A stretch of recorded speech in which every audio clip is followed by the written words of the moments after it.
Assalamualaikum warahmatullahi wabarakatuh. Saya Muhammad Kadafi dari Fakultas Pendidikan Prodi Ekonomi B yang akan menjelaskan tentang teori mikro. Yang pertama ada ruang lingkup ekonomi. Ilmu ekonomi dibagi menjadi beberapa kelompok, yaitu 1. Ilmu ekonomi murni. Yang kedua, ilmu ekonomi terapan. Yang ketiga, ada ilmu yang sifatnya penunjang.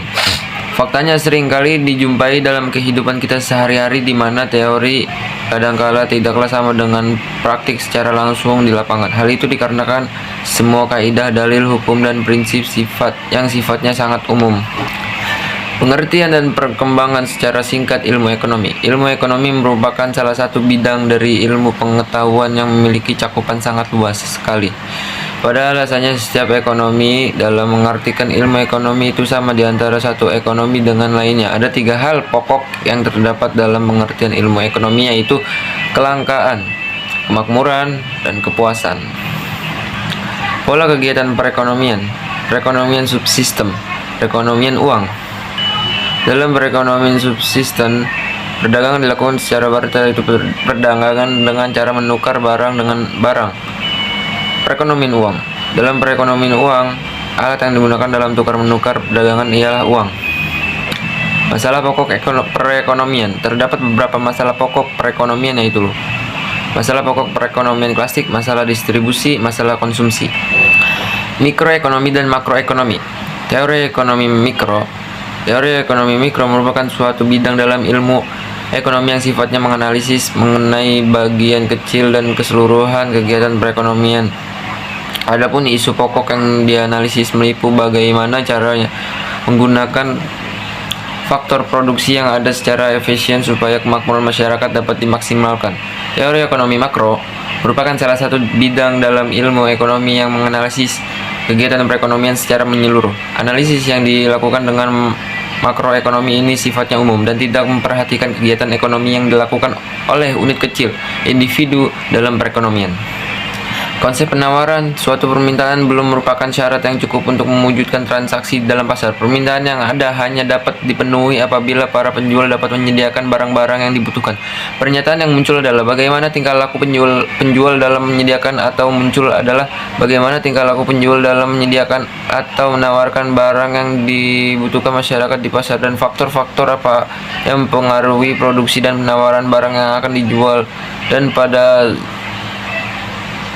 sebab ini akan dijelaskan mengenai sifat hubungan antara harga dan penawaran serta faktor-faktor yang mempengaruhi penawaran tersebut.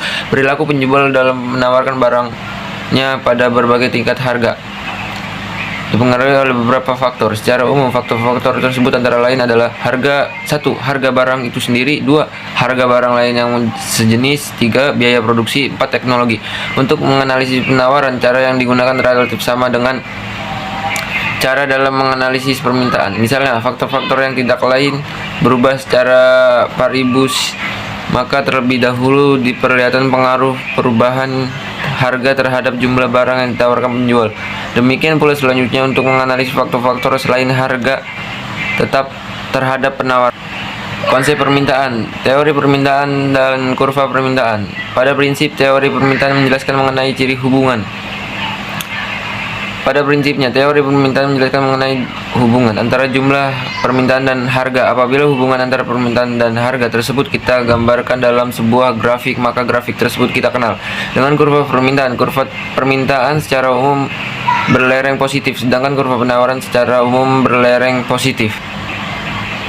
Elastis penawaran. Dapat disimpulkan bahwa elastis penawaran merupakan alat untuk mengukur kepekaan jumlah penawaran suatu barang dengan harga itu sendiri. Faktor yang mempengaruhinya adalah sifat industri, sifat barang-barang, definisi komoditas, dan waktu. Jenis-jenisnya ada elastisis, penawaran sempurna, penawaran inelastis, penawaran elastis, penawaran elastis unir, intelatis, penawaran sempurna. Manfaatnya sebagai landasan dalam menyusun strategi penjualan dan sebagai salah satu alat pemerintah agar bisa mengetahui sifat-sifat dari barang yang diproduksi termasuk ekspor ataupun impor. Tujuan untuk mengetahui seberapa besar tingkat kepekaan pada perubahan jumlah suatu barang atau jasa yang diminta. Elastis permintaan harga adalah salah satu dari 5 penentu permintaan, tetapi tidak mempengaruhi permintaan untuk semua barang dan jasa secara merata. Ketika harga sangat mempengaruhi permintaan barang atau jasa tersebut dikatakan memiliki elastisitas permintaan.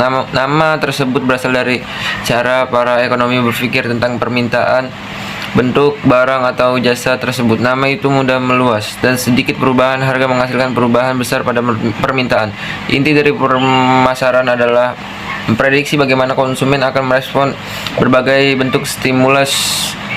Tujuan dari setiap tim pemasaran dan produk adalah untuk mengingatkan konversi penggunaan dan pandangan merek yang positif. Baik, terima kasih.